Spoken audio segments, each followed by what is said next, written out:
Yeah, we're live. I'm just gonna adjust this thing here for to Facebook.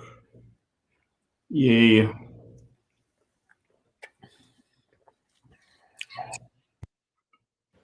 I'm drinking Yeah, my water, my orange yeah, water I was juice about to soda. say, that don't look like no orange water to me, but Oh man, that don't look like no orange water. Here we go. Send you on to here. All right. Freedoulos. Yes, sir. Yes, sir. All right. Good afternoon. Good afternoon. Good afternoon, everyone. Pastor KP here, and of course, I'm with my boy Pastor Gio George. What's good, people? Man, what's going on with you? I am on full baby daddy duty today. So you know how that goes. That and trying to get myself ready for Sabbath. Teaching Sabbath school and preaching at the same time. The The the what? saints the saints love it. The saints love it to give you additional handiwork. So It's just yeah, crazy. man. Crazy. Sabbath school, you name it. Having to worry about cameras and whether or not internet is functioning and all these different things. Yeah, I'm blessed. I don't have to worry about that. But I Yeah, I, I you're don't. I, steady. You don't buffer. no, my team. I have actually a really really good team on West Park. But I want to say this: people, I don't think members understand. And even if we didn't understand at Oakwood, when our teachers would tell us like an adequate sermon will take about 40 hours to prepare. That's a work week, all right? Hmm.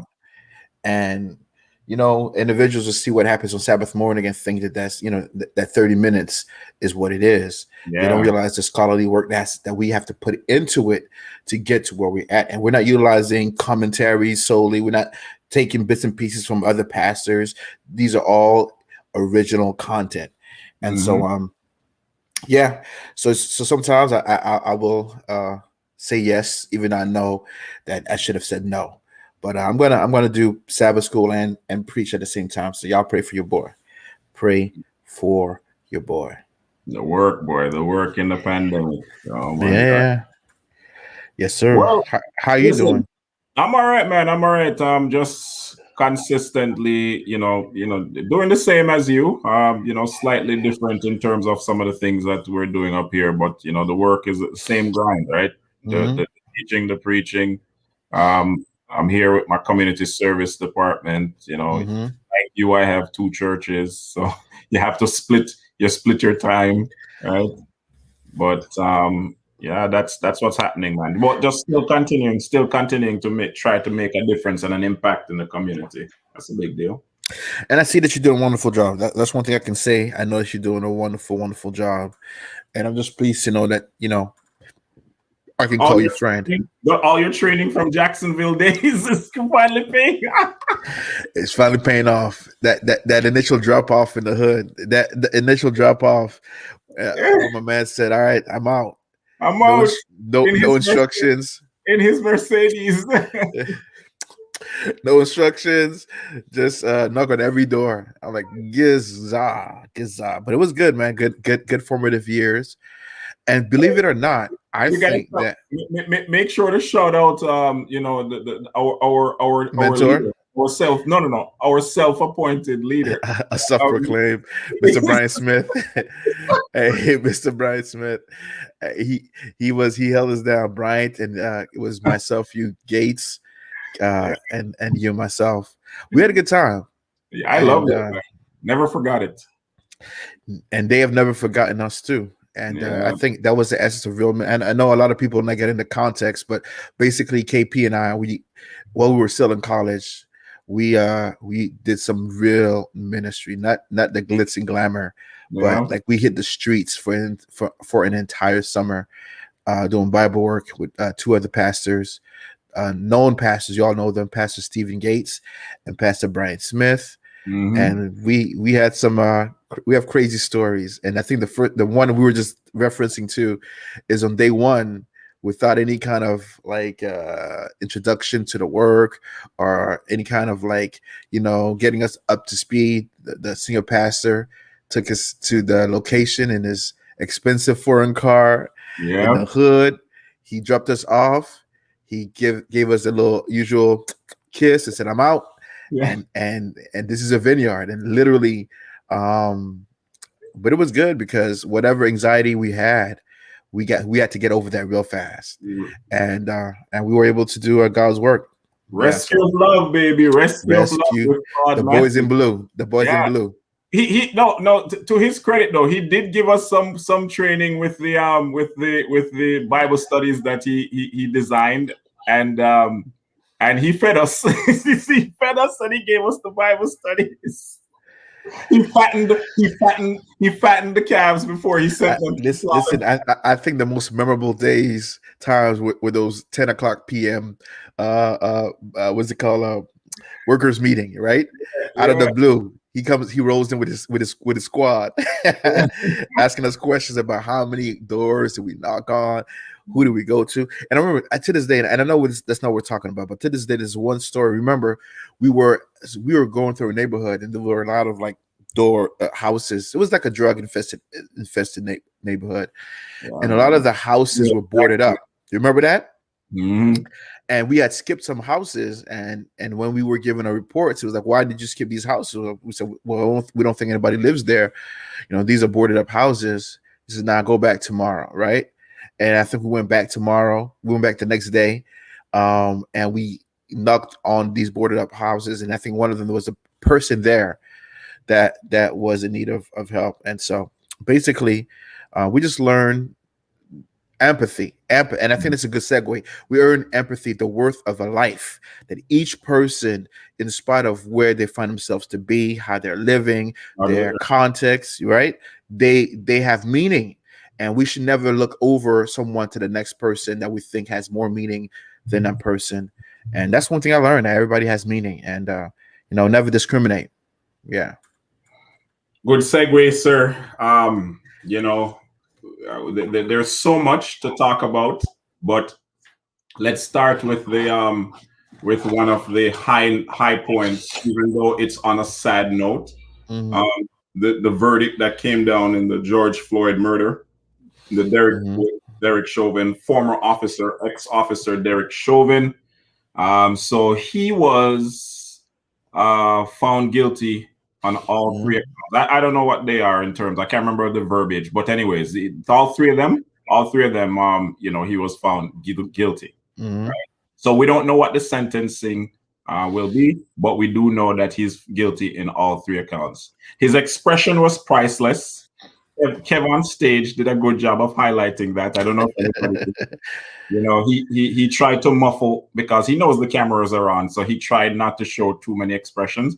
I also liked when he was led away by his his peers in handcuffs. Yeah. Right?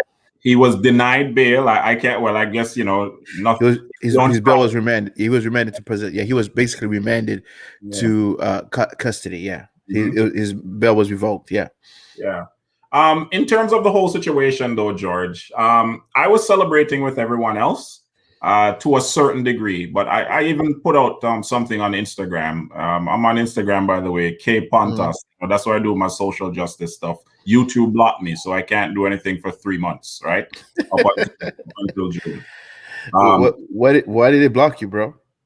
Because of some of the things, including what's happening with George Floyd and all that sort of stuff I talk about. But the main thing is that they were talking about me and the misinformation as far as reporting what. Okay, I got you. In the pandemic, right? But anyways, so I put out on Instagram K Pontas, right? ONTOS, KPONTOS, that the fight continues when it comes to the struggle, right? I wasn't expecting, which another story we're going to talk about in a second, because we still have to deal with Adam Toledo. We still have to deal with Dante Wright. We still have to deal with the Breonna Taylor situation, right? Justice, we don't have justice yet. And it's a continuation of a lot of terrible things in our society. And those things are not going to go away. So, Bryant. I was happy. I think that it's a good victory but the fight, we just move on to the next fight. Some people appear to believe that, okay, well, we got it and everything is good now. Yeah. One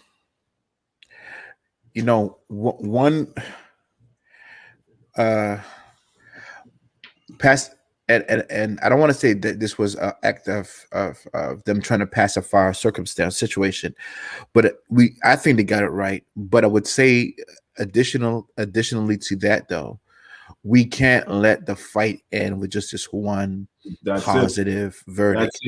That because one bad apple was removed, but there are many other bad apples, right? Tons of them. And because it is entrenched, it is systemic, and the way to fight something that's systemic is to counterbalance that with another systemic type of policies that would be entrenched in that kind of culture. So I say this to say that there are many legislations that have been talked about in terms of police reform, how to police, how to effectively police, and that's something that we need to talk about. I want to read those charges because I think those are you made mention of it, and I think it's important that people know.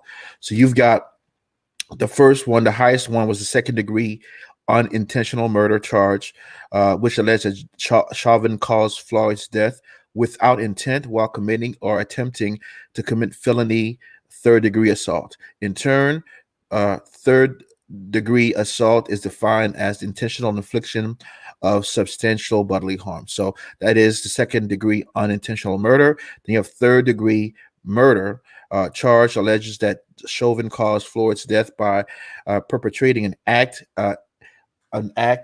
eminently dangerous to the others and evincing a depraved mind without regard of human life. That was proven as well. And then the next one and the last one is the second degree manslaughter charges alleging that Chauvin caused Floyd's death by culpable negligence whereby the people creates an unreasonable risk and cautiously takes chances causing death or great bodily harm. So on all three of these charges, he was found guilty. And I think the highest of the charges, which is second degree unintentional murder, carries a maximum of almost 40 years. And I think some of the mainstream guidelines are between 12 and 15 years for that. So I don't know if they're going to stack those up, if they're going to give them to him concurrently. I know they're looking at different ways to adjust his sentences based on prior based on circumstances that may mitigate or may accelerate, I guess, in terms of giving him more time. So I think for the first time, someone said it seemed as though the people put together, or the state put together a prosecution that wasn't going to phone it in, that wasn't going to mail it in. Like, these guys came for business from the opening statements to the closing statements.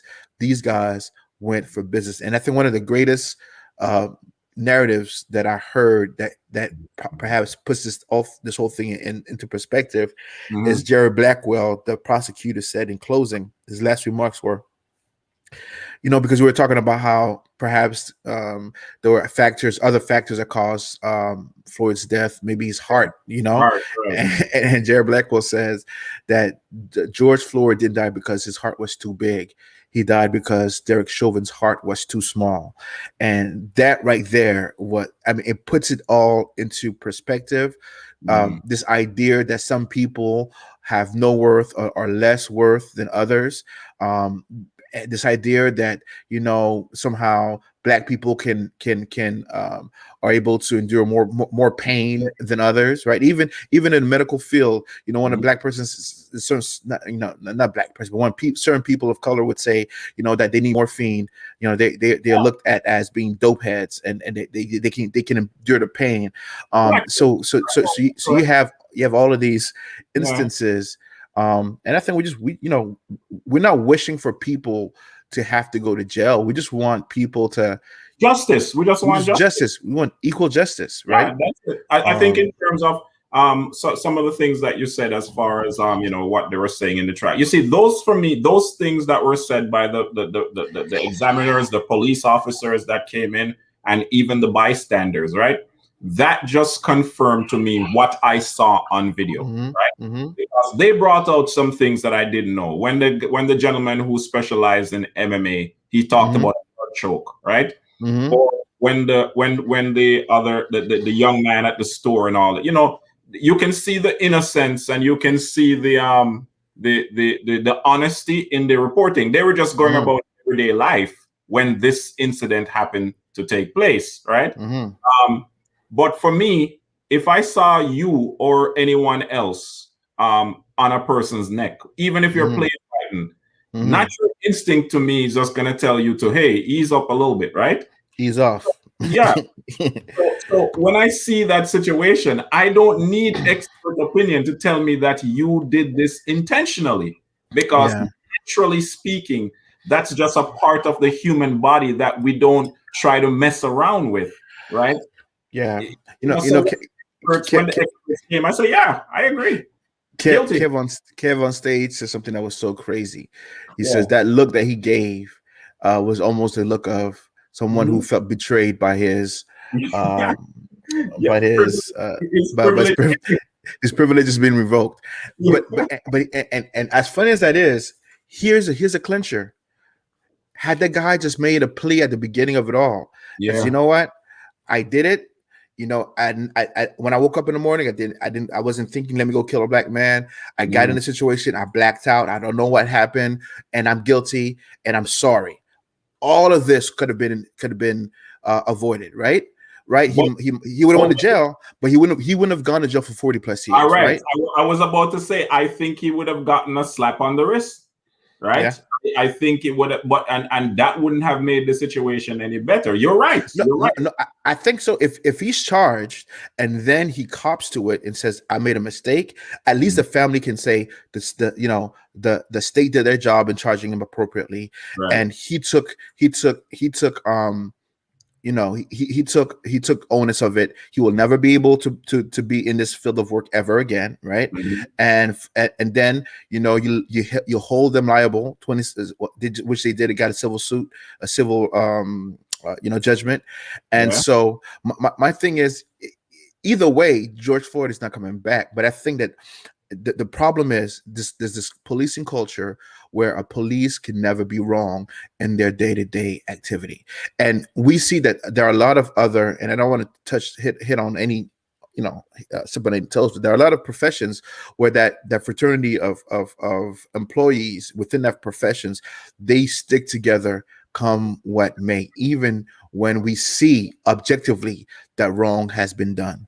And so we have to be careful, man. We have to be careful to be fair. And so that's how the cookie crumbles. My man is going down. He's going down. And I think also he's gone down. I'm waiting for the sentencing, right? Because I don't know. I haven't followed up with Amber Geiger's situation in a while.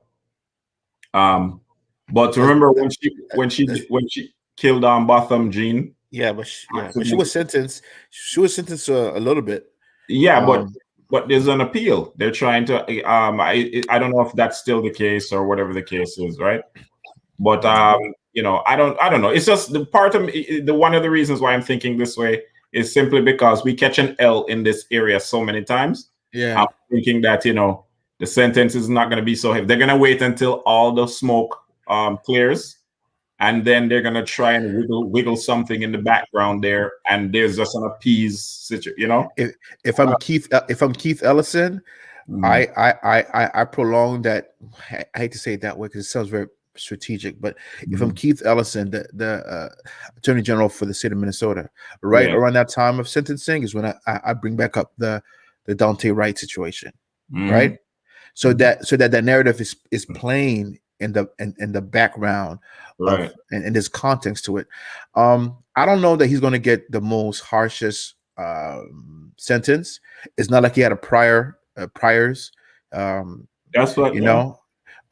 Maybe They're gonna look he'll come out. Maybe it comes out and he says, he admits to it. He says, and he gives context of what happened, and he shows remorse.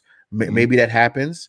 But for me, I just think that there needed to be someone needed to be held accountable for the loss of life, and that's what it is. When a child doesn't get to go home because someone messed up, like, someone needs to be held accountable. Like, I don't know that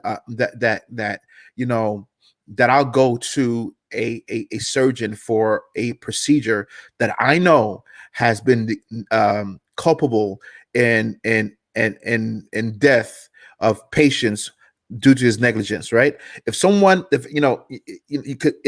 there's a surgeon out there, and I know that people have died because he's negligent, or whatever the case is, or even if he's not negligent, that people have died under his care. When I see that, I'm asking for a second, for someone else.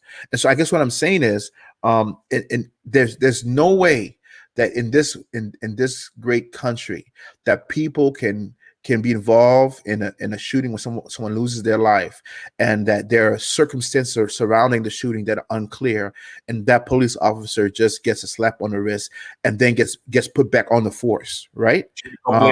Jacob Blake, that police officer. That's why I'm going back. That's why exactly where I was going. He's back on him, and then this is the reasoning behind it is, well, our hands are tied. He was found not to be at fault, and we can't hold him. We can't keep him from being back on the force, and so there's got to be some reform, and a lot of these. I don't know if you're watching the spectrum of news from the left to the right, but the further you go to the right, a lot of them now are against mandating, like, or imposing some kind of uniform set of policies that would govern policing throughout the country. They want people to be able to make their own decisions on how to police within their context. No, I get that, which I think is good.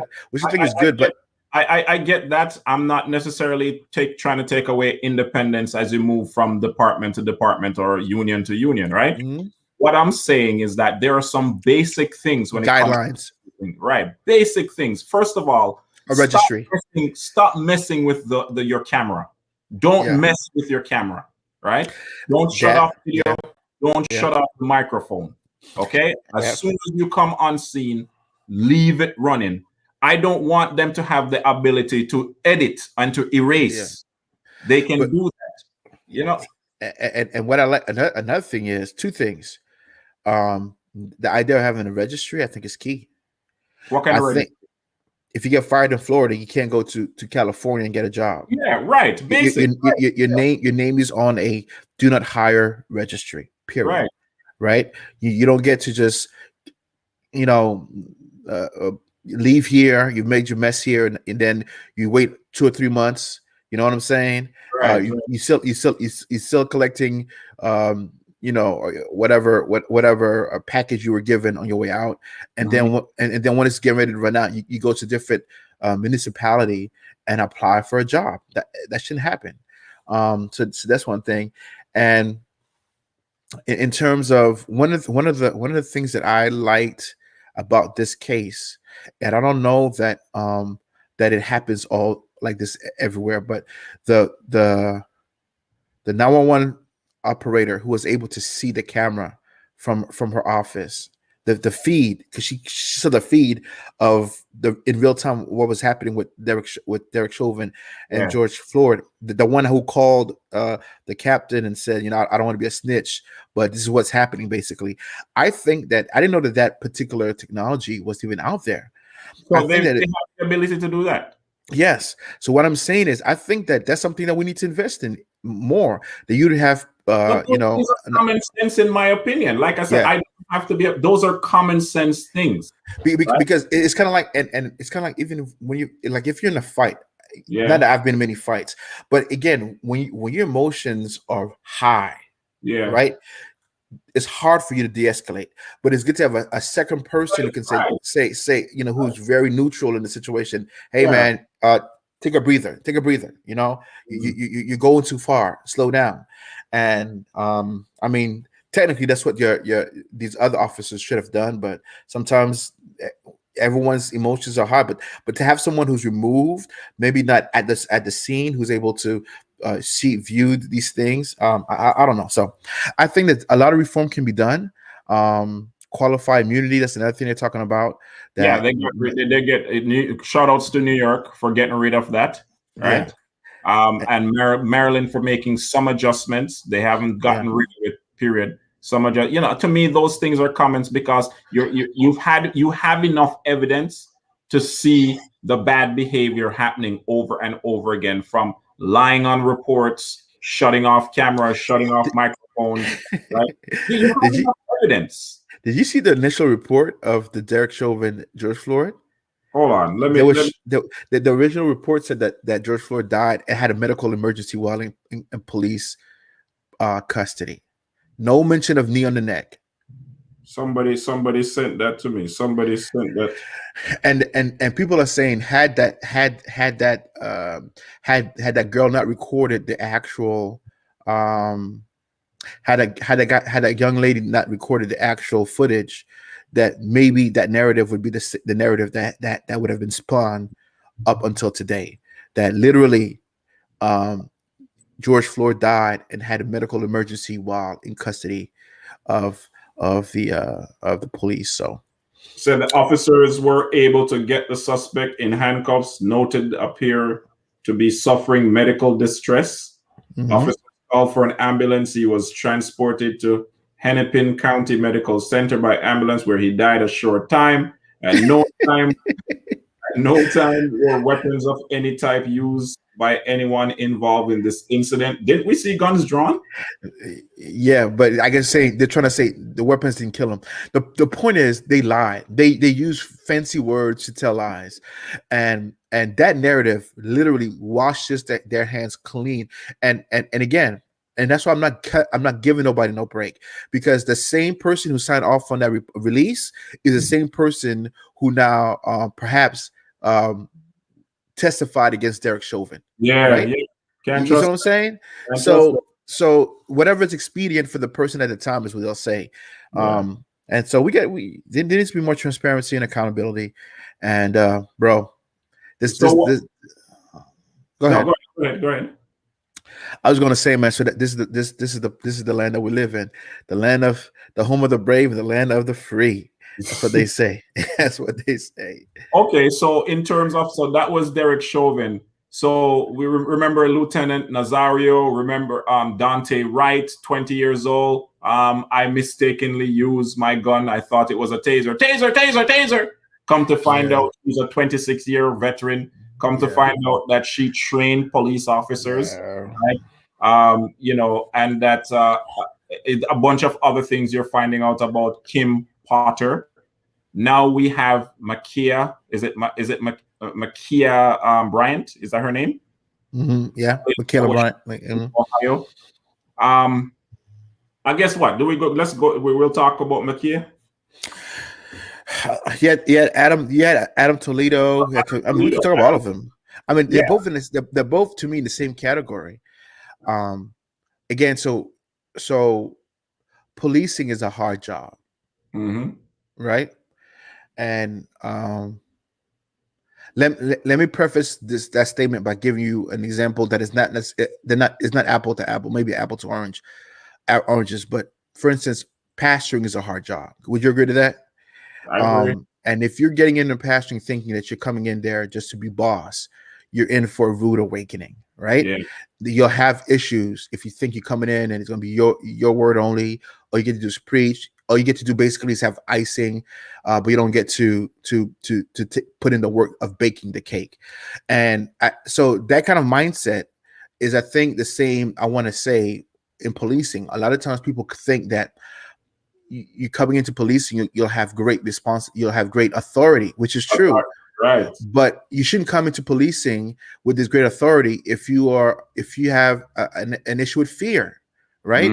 If you are a coward, you should not be in policing, period. because this whole idea, this whole notion that people always saying, well, I was afraid, I was scared. Well, why are you a police officer, right? And granted, it's the preponderance of that excuse. So you consistently hear it. I was in fear for my life. I was in fear for my life. I was in fear for my it's life. part of the job. Yeah, it's just right. And so it goes back to what are the departments doing in terms of one, are these officers being reported on? Are you checking? Remember, we talk about doing some basic things. Are we checking the reports, or are we sweeping it under the carpet? Number two, what kind of psychological evaluation do you consistently do on these officers? Do you remember? Do you remember what to Oakwood and Andrews before you were admitted to the department? Yeah, you remember you had to take a test. Was it TOFL? I forget what it's called, but it was a personality. It was a personality test, and and certain people who didn't fit the bill, I presume were not allowed in. I don't know, but probably were not allowed in, or probably were told to look for other avenues in terms of work, a ministry, because this might not be for you. And the reality of it all is, how is it that there are so much more stringent, obstacles for other, other areas of work than there are for being a police? First of all, I totally disagree that someone out of high school should be allowed into police academy. I'm sorry. Yeah. If you're given a gun, which is a right I guess it is a right, but what I'm saying is, if you're given a gun and a badge, I should say, I think that you need to have a little bit more maturity to you. Like, I don't agree that an 18-year-old, 19-year-old should be able to go to police academy 1 year, 2 year, and then have the ability to have someone's life in the palm of their hands. No doctor who has someone's life in the palm of their hands has that access to that life, not before at least 8 or 9 years of hard education. So you mean to tell me that I can go and you don't know if I'm a racist, you don't know if I'm a bigot, you don't know what my IQ is, you don't know what my temperament is, but you're gonna give me a firearm and a badge and say go police. Pepper spray and a taser. And some of the things that they have at their disposal, we don't even know, right? So why are you afraid? Especially when somebody has no weapon on them. How can you be afraid? How can you be afraid? So, I mean, it's 3 of y'all versus one person. How can you be afraid? And so that's what I'm saying. If fear is a constant narrative, then those individuals, I don't think, should be in policing. This is my opinion, and I'm not making that law. When you going back to your education piece, when you compare it, to other nations and what they put their law enforcement officers through, you will see how much we are lacking here in North America. And it's not just Canada, it's not just the United States, it's Canada as well, right? Where police officers are not getting the proper type of training and preparation, because the narrative they're using over and over again, goes back to, how when you got in here, what did they do, and what kind of follow-up have they been doing in terms of preparing you? But like the young lady that got shot in Ohio, I mean, I'm seeing the footage. Yes, she had a knife, right? I don't know if there are other videos or whatever the case is. I don't know what they're saying regarding the video, but I see he showed up and it was the heat of the moment. And I saw bang, bang, bang. And that was from the police video. Once a weapon is involved, how we don't get we don't get the benefit of the doubt without a weapon. And now a weapon is involved. She's 16 years old. I don't know. It's that situation is just sad all the way around, in my opinion, because if reports are true, and I don't know if these are factual reports, we have to wait for things. It's funny how the video came out real fast, but the context is still has yet to be fully heard. But I was told that basically she called the cops. Okay. So maybe the knife was probably her, her only, up until the police arrive, her only means of defense. Now, The police came, and from the video, from the footage I saw, he came in. I mean, it was really like in less How than many 5 seconds. seconds? A few seconds. In less than 5 seconds, he asked them what's going on, and as he asked what's going on, the girl with the knife came up, and he just pulled out his gun, and I don't know if he said freeze or drop it, or he just shot. And he wasn't the officer, so I don't. There was another officer there. Exactly. So why, if other officers were already on the scene, why would you, who's the last one to show up, feel as though you have to shoot? Because from the footage, there was another officer already standing outside. Yeah. So, anyways, we don't know what the story is, but it's sad that she called the cops. And there are other reports that other people called the cops. But if she called the cops and for her to get shot, it's just sad. And it's sad. I don't know what to say. I don't know what the right thing is. I was reading somewhere. I was reading somewhere where people were saying, for instance, during the summer where we had a lot of protests, the police wasn't using lethal force; they were using beanbags, shotguns, and that'll take you. I mean, that'll take you out. You might have bruised bones or whatever the case is, but you still live. Even right, you have less lethal ways of handling these situations, and it's just as effective, right? But here's what, George. Even if she had a knife, I didn't see her lunging at the officer, because that was what I was hearing. The officer was saying, no. So she didn't lunge at the officer, but I think the thing is, if you're imminent threat to the officer or someone else, so they put all that stuff in there so they can cover themselves. No, that's fine. But here's what. We can go on YouTube, Facebook, and just pick and choose the different times we see individuals, especially white folks, who are acting totally inappropriate when it comes to police officers and threatening police officers, even some of them having guns, stealing their cars, taking their taser, and the outcome is not the same. So let the guy who the cops where was the guy? I think it was in Minnesota. The guy was actually hanging on to the truck. Yeah, right, because he didn't want to wear a mask. The police was holding on to the truck because he didn't want the guy who they're trying to detain didn't want to wear a mask, and but his life is in danger. You mean you driving off with someone with an officer? Your life is in danger. But I don't know. I don't know. I think in terms of I mean, regardless of what the situation is, I'm still saying that police officers need to, some of them anyways, and I have to qualify some of them, but I mean, by this time people should know that we're not talking all of them. Yeah. When you have an interaction with Black and brown people, you don't have to come trigger happy, come with guns blazing, and because you don't treat other ethnic groups, specifically when it comes to white folks, you don't treat them like you treat Black folks. They're criminalizing our skin color, right?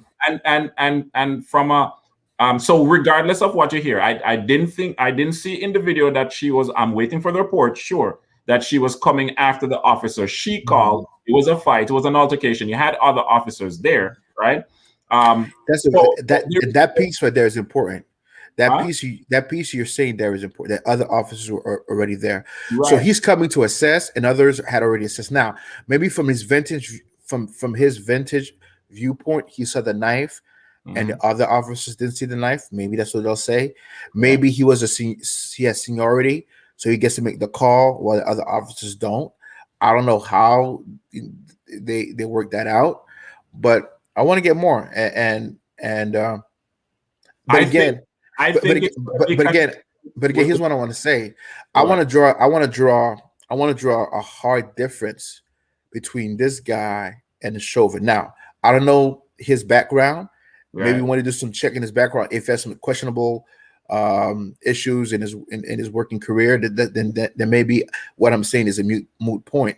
But I don't know that individual, woke up that morning, say, I'm gonna get me someone to kill. I think that it was a judgment call, might have been bad judgment, and it cost someone their life. And guess what? That's why they have a training called implicit biases. Doctors are guilty. Remember, we've talked about doctors are guilty of this type of thing, right? you have an overwhelming amount of evidence to show that when it comes to dealing with Black folks, right, you have tons of other devices, weapons at your disposal. They come with the gun. Yeah. You see what I'm saying? Like you said, Yeah. and in addition to that, well, not in addition, I reiterate what I said. When they deal with white folks, you do not see this type of behavior. Yeah, You don't see it. and so that's what the judgment call. The judgment call. Um, going back, and I know we're not on Dante, right? But that poor mayor, the young guy in Brooklyn Town Center, who's like a deer caught in the headlights. Yeah. He said something that I think is crucial to policing everywhere. Only one person out of that whole police force lives in Brooklyn Town Center, meaning that the majority of the police officers that are in that particular police department don't live in the location where they police. So that means that they have no inclination of the people for real that they're policing. And so I don't know what the case is in Ohio, Columbus, Ohio, but if someone who knew that young girl or knew that family was called to the scene, and when it said, maybe they could have their assessment of that situation would have been differently, or even if someone who's not maybe not even knows them but understands the culture a little better, right? Maybe the outcome would have been different, right? I think so. If the call comes in by someone saying they're defending themselves, and it's an argument, it's a domestic issue, maybe, but I just I don't know. We got a comment here from Norman. Why gun first? What happened to all the training to de-escalate situations? What about proper screening in the hiring process? Yeah, you see. Yeah, brother Norman, we've been saying that. You're preaching to the choir. That's what we've been saying that, and let me say this to you, and even if gun first, that officer has good aim. All right, Kenton. Because the two of them were right there together. He hits one, and the other one doesn't get hit. He has good aim. He could have aimed for the leg. He could have aimed for the arm. These are the practical things that I'm talking about. Even if you say it's a judgment call and we don't know, right? It's always like head, the heart, these vital areas, right? When you compare it with other individuals, white folks, they don't get anything like that, or they only get injured. I'm talking about people pulling out high-powered guns on police officers, and they survive. The mass murderers that we get every time, a lot of times, most of the times, we get a mass murderer. If the person don't kill themselves, the police take them into custody. Yeah. Right. So when you look at the whole situation, like I said, I don't know, speaking from tapping into the spiritual side and the pastoral side here, George, I don't know if we're ever going to see justice until Jesus comes, to tell you the truth. I think the problem is so entrenched. It is so deep. It's so psychological, right? But I think that because of the shifting demographics, you'll get closer to it.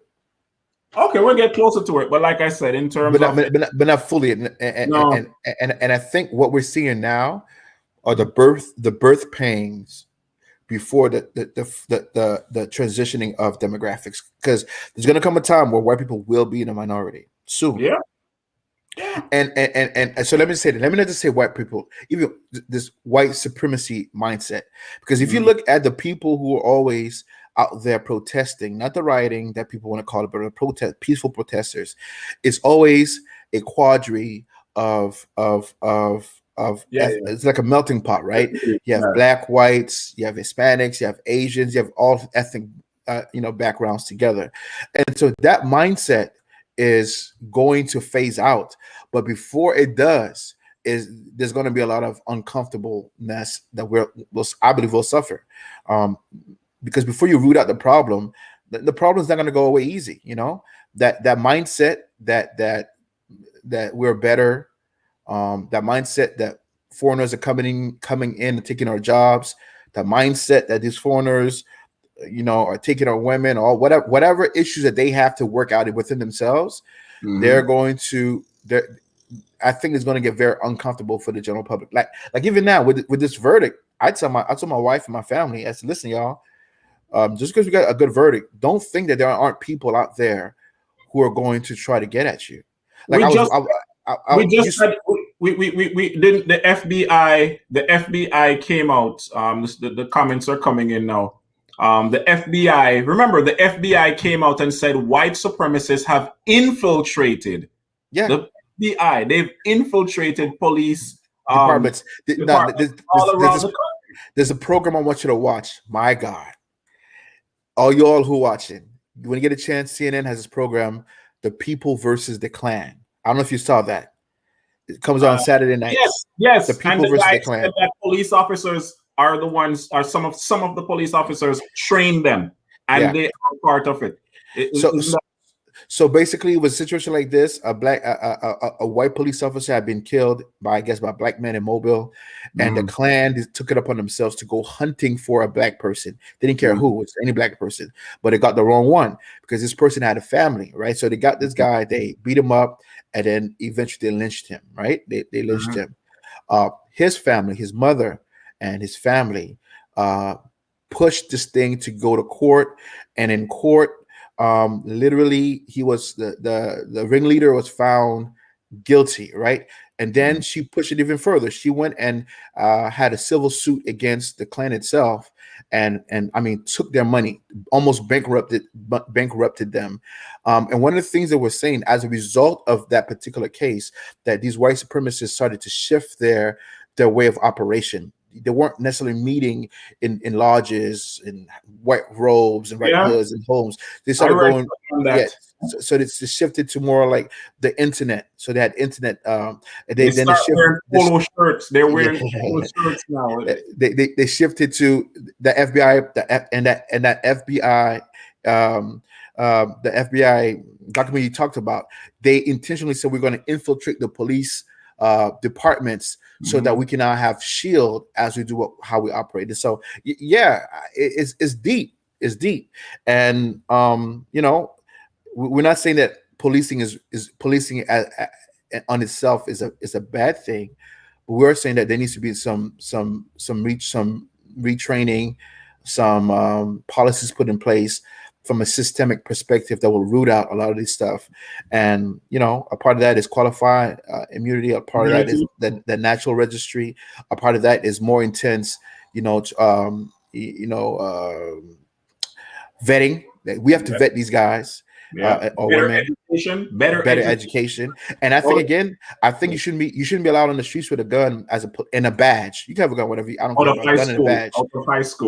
Out of high school, or even I would put like in the NBA, even in the NBA, bro. Even in the NBA, they won't even let these young guys who can play in the NBA play until they have at least 1 year of college, right? And it's not about their skill level; it's about that maturity. Because you don't want to go and give an 18-year-old $3 million, right? Because he won't know what to do with himself. And they still send them in the developmental league if they still need more development. So why not police officers? Yeah. So I get it, man. Yeah, bro. So you want to transition? I know you have some other things. I know we didn't really talk about Adam. Was it Adam Toledo? It's Adam Toledo is just same another thing. Right. Same thing. They try to zero in on the gun that he had and his gang affiliation. Yeah. Yeah.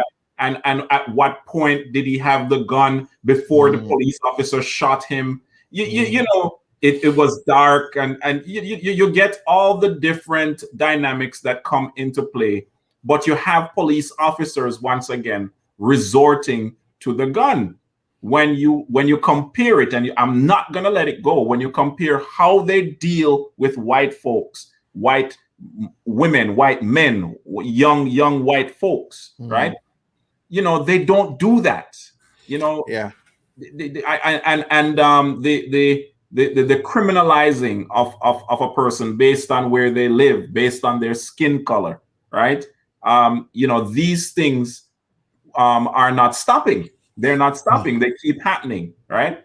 Yeah.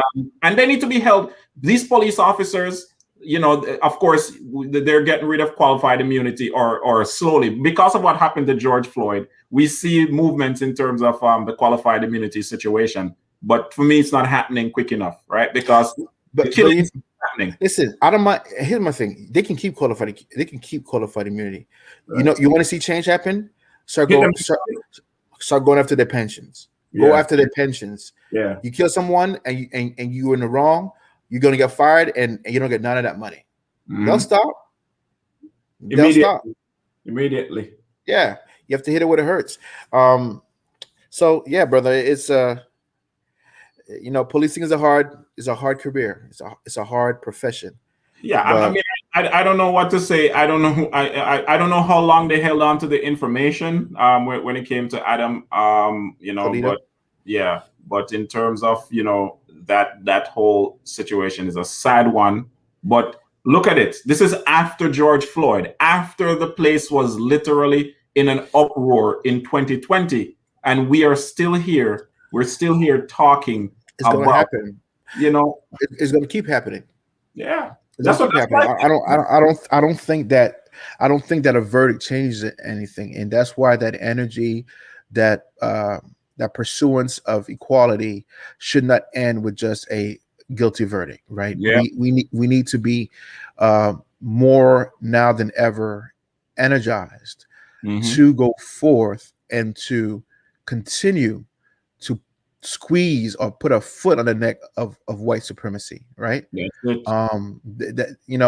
Once you catch a snake, you don't say I got it. No, you got to decapitate. The tail is not going to work. It's still going to bite you. Yeah, you got to decapitate it. You have to while you have it, inflict as much damage on it. And I see this kind of work as akin of the civil rights movement, right? What they did to Jim Crow is what we need to be doing now to this kind of policing, and which for a lot, in many cases, when we see those cases, there's a lot of white supremacy in it, and even in the court of law, because a lot of people, even though this was, as close as you can get to an open and shut case, a lot of people were wary. I thought it was going to be a hung jury. I knew that you were not going to get innocent, not guilty, because you had 4 black people and you had 2 others who were not black. So I felt as though from just the evidence alone, people being objective could not say he was not guilty. But I did believe there might have been one person that would have been like, well, I don't know. I did believe that perhaps there would have been a hung jury. I agree. I thought so. I honestly, even though I was convinced, like I said, it was just, foregone conclusion. But that says a whole lot. One of the attorneys said it should not take all of this, right?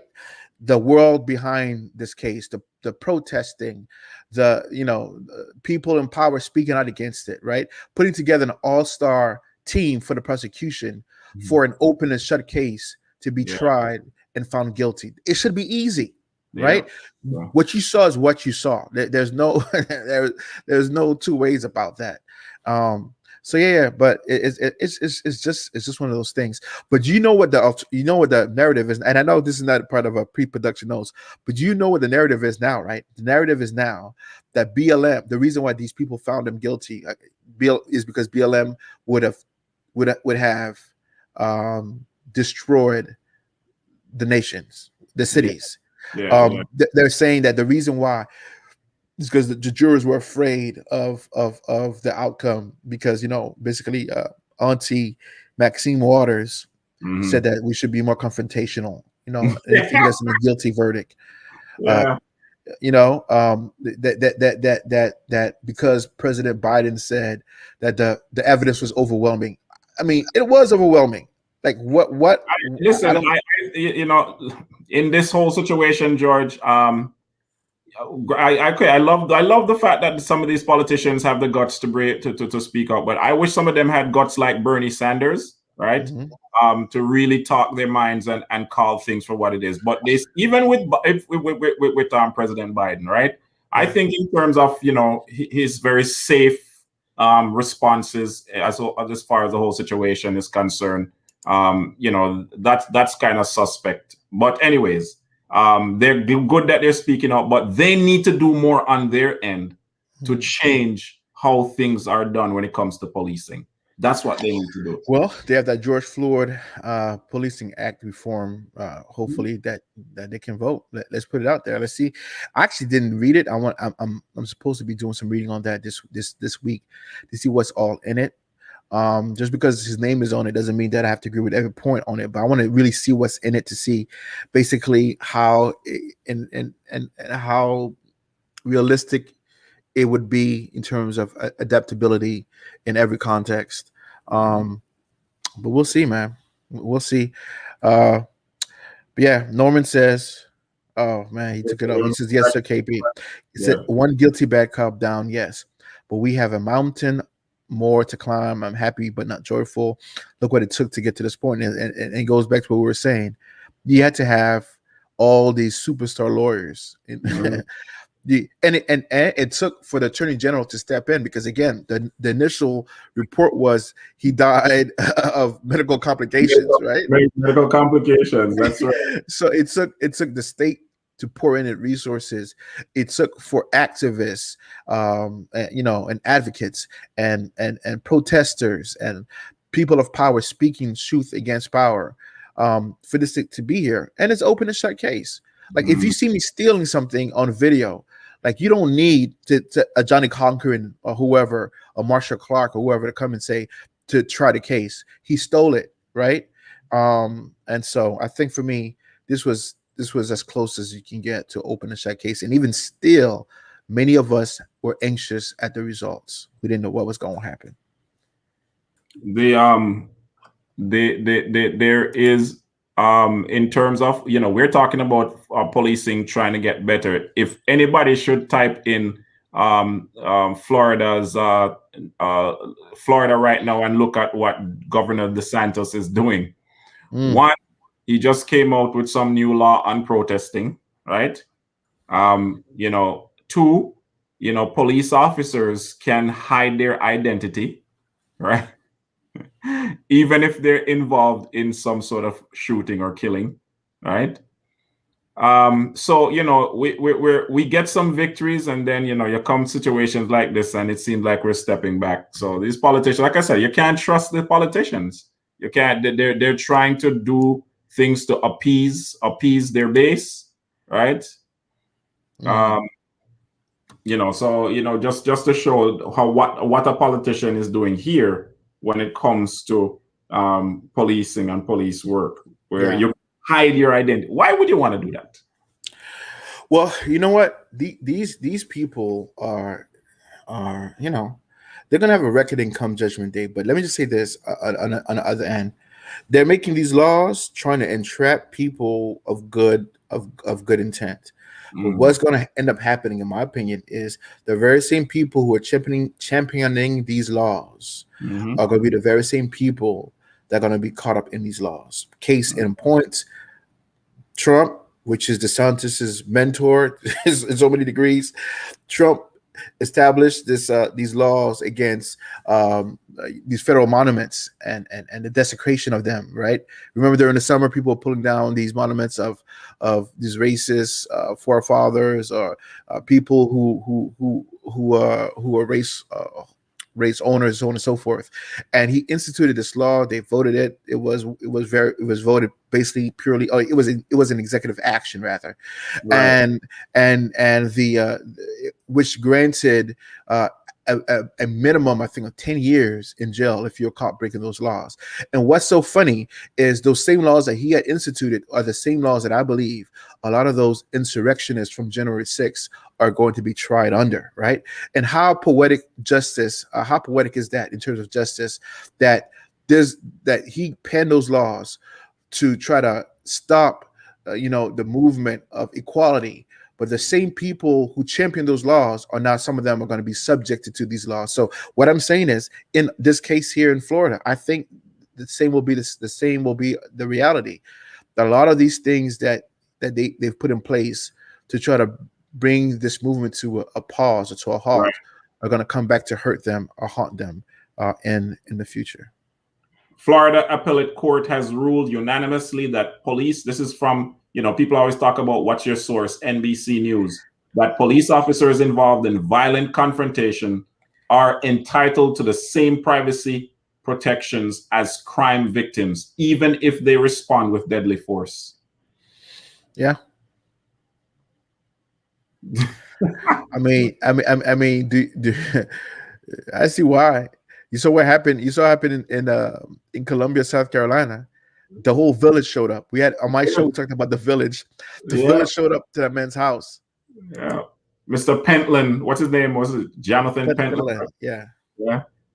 Such a weak man. And as some of these individuals, I see them as weak individuals picking on kids. You're a police officer. Your first resort is to a gun. You don't deserve to be in these positions. But anyways, like we've come up to our 1 hour mark, my friend. I don't know if has it been an hour already? It's been an hour, man. There's so much to say. We haven't even touched. I wanted to say this week I wasn't expecting all of this stuff happening, so I was wanting to talk a little bit about the church. Yeah. And, the generational issue that we somebody said he's a dirty brute. I'm glad you read it with the Jamaican patois accent, because I was like, what's duty? I was like, what's duty brute? What is duty brute? Dirty brutes. All right, I get it. Hey, thank you, Norman. I have to brush up on my colloquial. Can we say it? My patois. He's a dirty brute. He's a dirty brute, man. Yeah, the church. I wanted to, but next time we'd have to do that. Where we still have a big generational gap, a generational problem in our church, boss. Yeah. In the pandemic, that we're heavy on social media. Hey, to everyone looking out there, go and check your analytics, Google Analytics, for to see who's watching and all that sort of stuff. I'm throwing you a nugget here. In the past, George, we used to pay thousands of dollars to get these type of statistics. It's free. Now it's free. Just check your Google Analytics. How many women are watching? What the age range is, right? Please go check it. All you Adventists out there, go and check your analytics, and you'll realize that for many of us, we're not reaching that generation. But that's something that we need to talk about on another episode, man. Sounds like a plan, boss. All right. Sounds like a plan. As you were talking, I'm trying to look for my Google Analytics, but I'll do it after we get off, because I would like to see the reality of my church. Now you're gonna call me. Don't worry, you'll call me. Tell me what you got again? What you got? Oh yeah. All right, but we have work to do. All right, so Kenton, it's always a pleasure to sit with you, man. Yeah, man. Same here. Thanks for coming on, man. Yeah, we miss it. We miss the other guys. Yeah. Garth and Dotton and Leonard Newton and Prince Lewis. Yeah, but they'll catch up with them, man. No worries. Listen, man, we don't want no interns on this show. No interns. Let me stop.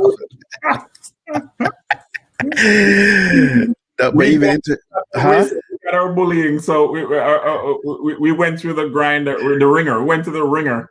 Back in the day, we wanted to put some in there. Hey, listen, man. In order for you to grow, you got to be pulled. So here it is. That's what it is. Bro, I love you, man. Thank you for this opportunity to share with you today. I think it was a healthy conversation. As I said to you earlier, I had some things in my heart, and yeah, man. So we've got to push forward to do a better job as a people, as a community, as a village. We have to keep them accountable, and the journey is not over because we've passed one rest station, right? We want to get to our destination. So this is just a rest station. Norman says interns. He understands what I'm talking about. Something on the interns. They are up on technology. I use them I'm like, look, please help me out. I don't know what I'm doing. Help me out, please. You're right about that. Yeah, man. All right, folks. We'll catch you next time. Freedoulos TV. I'm on YouTube. I'm on Facebook. I'm on Instagram as well. I'm all over Instagram. I got K Pantas, right? I have Kenton Perrin and Eat Healthy, Live Free. You want some good, healthy cooking? Eat healthy, live free. All right. I believe in Kenton in that area. I believe in Kenton in that area. I do. Yes. All right, bro. Peace out, guys.